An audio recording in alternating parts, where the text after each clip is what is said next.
Selamat pagi saudara-saudara yang dikasihi Tuhan. Selamat bertemu kembali dalam sarapan firman, makanan yang sesungguhnya buat kita yang membuat hidup benar-benar hidup. Saya mendapat jatah tema bicara tentang akhir tahun, dan biasanya akhir tahun itu adalah waktu kita merenungkan perjalanan tahun ini. Dan perenungan saya sedikit banyak ada di lagu yang tadi ini di Natal tanggal 20 Desember kita nyanyikan. Salah satu lagunya yang bilang tak berubah kasihnya, setiap hari bertambah indahnya, yang Yesus ajaib itu. Yesus ajaib, Tuhanku ajaib. Lalu refrennya tak berubah kasihnya, setiap hari bertambah indahnya. Nah, kalau kita mau betul-betul jeli perhatikan, itu dua kalimat itu kontradiktif kan?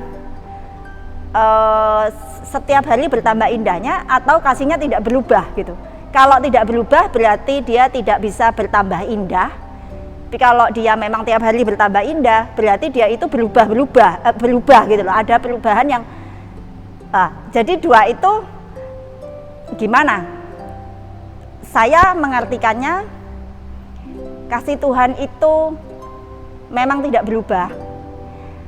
Yang berubah, yang perlu berubah, yang perlu bertumbuh adalah kemampuan kita untuk merasakan, menikmati. Jadi kemampuan kita merasakan dan menikmati itulah yang semakin diperbesar oleh Tuhan, sehingga kita merasakan, wah, saya menikmati kasih yang semakin besar dari hari ke hari. Kasihnya sih tetap segitu, tapi kemampuan kita yang bertambah. Itu yang saya percayai dan itu juga saya rasakan, karena dari pertama saya ambil keputusan betul-betul ikut Yesus, itu sampai sekarang itu memang bertambah gitu. Saya ketakjuban saya bertambah, kasih saya bertambah, dan juga akibatnya kemampuan saya mengasihi orang juga bertambah, ya harus seperti itu. Jadi yang bertambah, yang bertumbuh, yang berubah adalah kemampuan saya untuk menikmati itu atau merasakan itu. Itu yang Yesus mau, karena dia kepingin sepenuh kasih hatinya, berkatnya untuk kita itu bisa rasakan. Jadi ya misalnya saudara, dalam keseharian kita tahu matahari itu selalu ada, warna-warni di dunia kita selalu ada, angin itu selalu ada. Tapi kenapa ada orang yang tidak bisa, misalnya orangnya punya masalah dalam penglihatan, dia buta. Jadi walaupun itu semua itu ada, karena ada hambatan, gangguan di dalam dirinya, dia tidak bisa menikmati itu. Juga mungkin yang sedang sarafnya mati rasa gitu ya, dia tidak bisa merasakan sentuhan apa di kulitnya, sakit atau enak atau lembut, tidak bisa, karena sarafnya sedang terganggu, sedang mati rasa. Banyak hal kita hidup di dunia yang membuat kita mati rasa terhadap kebaikan kasih Tuhan yang sebenarnya sudah ada di situ nungguin kita dari sejak kita lahir. Tapi harus ada satu titik kita mengalami semua perasaan batiniah kita itu dibuka, sehingga kita bisa menikmati itu dan berkat-berkat itu tidak sia-sia. Maksudnya kehadiran Tuhan, ya semua yang berkaitan dengan Tuhan, kehadiran pribadinya maupun berkat-berkatnya itu bisa nyampe ke kita, karena kita bisa merasakan itu yang Tuhan Yesus rindukan. Lalu sekarang jadi pertanyaannya, gimana kita itu dari tidak bisa menikmati itu menjadi bisa? Karena kita tidak kepingin rugi gitu. Kita hidup dihujani setiap hari sebenarnya oleh anugerah yang sama, yang baru setiap hari. Tapi kita kalau tidak bisa merasakan ya percuma gitu. Itu berkat sudah ada dari Tuhan. Dia sudah selalu memberikan, dia selalu lakukan tugasnya, walaupun itu bukan tugas, dia tidak berhutang apa kepada kita, tidak berhutang apa-apa. Tapi dia sudah lakukan bagiannya. Nah sekarang dari kita, apa yang kita perlu lakukan supaya bisa lebih terbuka terhadap, lebih bisa merasakan apa yang Tuhan ingin kita rasakan. Nah, kita perlu lihat hambatannya dulu. Sebenarnya apa? Jadi seperti orang buta tadi, hambatannya adalah karena dia buta. Mungkin dia perlu operasi, dia perlu lakukan sesuatu, pergi ke dokter untuk membenahi atau memperbaiki hal-hal yang tidak normal fungsinya di dalam dia. Kita sebenarnya semua sedang tidak normal di hadapan Tuhan, karena Tuhan bilang, kamu itu aku ciptakan jauh-jauh lebih dari yang kamu pikir sekarang ini. Tapi kita karena banyak hambatan begitu, apa ada kebutaan, apa ada mati rasa dan sebagainya, sehingga kita tidak bisa menikmati atau melihat itu, tidak bisa memahami itu. Saudara, satu poin yang saya mau bagikan sekarang, apa sebenarnya menghambat kita itu tidak bisa nerima adalah karena kita sombong. Sombong bukan bicara tentang sombong yang kalau saya merasa kaya, saya memandang rendah orang yang tidak punya uang, tidak punya status, tidak punya rumah, bukan itu. Tapi kita lihat dalam Efesus pasal 2 ayat 8 dan 9. Ini ayat hafalan ya buat kita, tapi sangat terlalu banyak orang Kristen yang sebenarnya masih belum mengalami dan masih bergumul dengan ayat ini. Sehingga ini yang membuat tidak bisa merasakan, padahal Tuhan sudah lakukan bagiannya gitu. Efesus 2 ayat 8 dan 9. Sebab karena kasih karunia kamu diselamatkan oleh iman, itu bukan hasil usahamu, tetapi pemberian Allah. Saya ulangi, itu bukan hasil usahamu, tetapi pemberian Allah. Itu bukan hasil pekerjaanmu. Jangan ada orang yang memegahkan diri.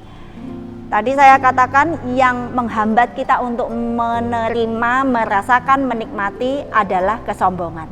Karena kita sebagai manusia, kita terbiasa dengan pola pikir bahwa tidak ada sesuatu yang gratis di dunia. Kalau orang memberi saya ini, saya harus membalas bagaimana? Saya harus atau saya harus melakukan sesuatu dulu, baru saya dipandang layak untuk mendapat itu. Saudara, kita perlu ngerti betul bahwa itu bukan anugerah. Masih berpikir seperti itu, dan itu sering tanpa disadari. Sering tanpa disadari orang-orang Kristen berpikir seperti itu, dan itu berarti apa? Belum menerima anugerah.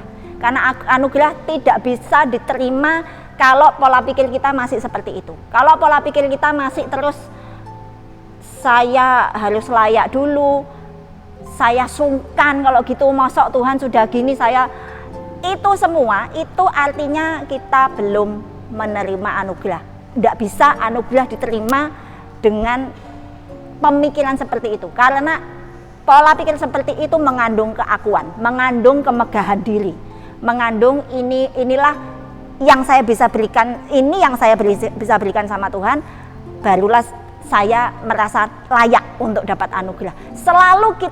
Bukan selalu, tapi kebanyakan orang masih tergantung sama, tapi aku kan tidak layak, tapi aku kan masih kurang banyak kelemahan, tapi aku masih banyak hal yang perlu ini, aku masih banyak dosa dan sebagainya. Tapi itu artinya sebenarnya orang-orang ini belum terima anugerah. Dan apa akibatnya kalau belum terima anugerah? Akibatnya kita belum diselamatkan, dan itu juga yang membuat kita tidak bisa bertumbuh dalam kepekaan atau kemampuan untuk menikmati, menerima, merasakan. Perhatikan ini, perenungan Natal saya sendiri untuk dalam kebaktian pujian tadi, dalam pujian tadi waktu di kebaktian, saya merasa wow, Allah yang menciptakan saya, menciptakan seluruh semesta hanya dengan perkataan. Dia mau menciutkan diri sedemikian rupa turun. Dia mau duduk dengan saya, dia mau ngomong-ngomong dengan saya, dia mau ada, dia bilang saya ada untuk kamu. Saya datang ke sini jauh-jauh untuk kamu. Saya sebenarnya tidak berani membayangkan itu gitu. Itu terlalu nggak bisa dipikir gitu loh, nggak bisa susah untuk diterima. Lagi-lagi itu sulit untuk diterima, kayak apa ya gitu. misalnya ada cowok bule ini ngomong asal-asalan, ada cowok bule yang saya taksir dari jauh begitu, tapi terus saya tidak menyangka bahwa dia datang jauh-jauh dan benar-benar hanya khusus untuk mencari saya dan meminang saya misalnya. Lah ini adalah Allah semesta alam yang begitu entah melihat saya bagaimana dan melihat setiap individu dengan cara yang sama walaupun dalam keunikan masing-masing. Dia begitu menginginkan saya dan datang jauh-jauh untuk bilang saya mengasihimu, saya menginginkan kamu, saya mau meminang kamu, saya mau bawa kamu pulang ke rumahku. Saya kalau mau pikir-pikir saya tidak berani membayangkan itu. Ini terlalu indah untuk jadi kenyataan, sepertinya seperti itu. Tapi lagi saya dihadapkan sama ini. Saya belajar ya menerima saja, rendah hati. Ini disinilah dibutuhkan rendah hati, karena kalau tidak bisa. Kalau terus menghindar-hindar merasa tapi aku tidak layak, aku tidak mungkin, ya sudah tidak bisa terima gitu loh, tidak bisa menerima. Dan kalau tidak bisa terima, kita rugi besar. Kita bukan hanya tidak bisa merasakan, tidak bisa menikmati tiap hari bertambah indahnya seperti tadi, tapi juga kita tidak akan mengalami pertumbuhan. Karena pertumbuhan itu hanya bisa terjadi kalau kita menerima penuh, percaya penuh sama firman bahwa tidak bergantung pada apa-apanya saya sama sekali. Tidak bergantung sama kebaikanku, kesalehanku, pengorbananku, pelayananku, apaku, kemampuanku dan sebagainya. Tidak ada bergantung sama itu. Tidak ada. Kalau saya mulai mikir bergantung saya ini belum layak, itu berarti saya sudah bergeser dari anugerah dan saya sedang keluar. Saya sedang dalam bahaya. Tapi ini yang kita mau minta Tuhan terus rendahkan.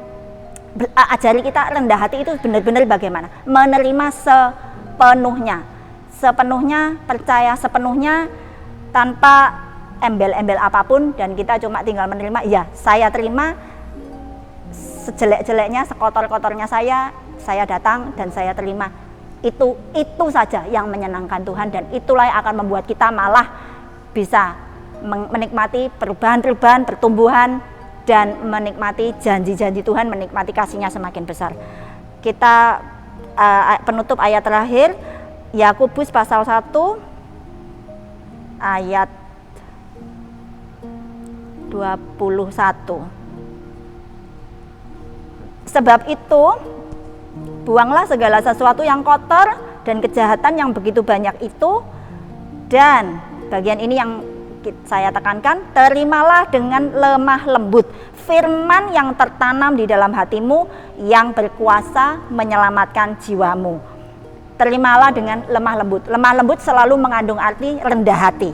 Benar-benar nol, benar-benar tahu saya tidak bisa membayar ini dengan apapun, kemampuan setinggi apapun, kerohanian setinggi apapun, tidak bisa. Ini hanya perlu diterima dengan bulat, titik. Dengan lemah lembut, terimalah firman. Benih itu hanya bisa masuk ke dalam hati yang lembut, yang siap menerima sepenuhnya, begitu. Dengan lemah lembut, aku menerima dengan lemah lembut firman yang tertanam dalam hatiku, yang berkuasa menyelamatkan jiwaku. Jadi kalau belum benar memahami anugerah, kita ini belum menerima keselamatan itu. Artinya kita siap, kita lepaskan bahwa memang betul-betul saya tidak perlu mengubah diri, saya tidak perlu melakukan apa, saya tidak perlu. Kalau iya saya merasa perlu, artinya saya belum menerima anugerah. Itu yang kita mau doakan. Roh Kudus akan tuntun kita, tanamkan pengertian lebih dalam apa maksudnya rendah hati, apa maksudnya sesungguhnya benar-benar beriman, bergantung penuh sama anugerah, sehingga kita dimampukan untuk tahun berikutnya merasakan tiap hari sempat bertambah indahnya, dan itulah yang menyenangkan Tuhan. Sekian, sarapan dan terima kasih.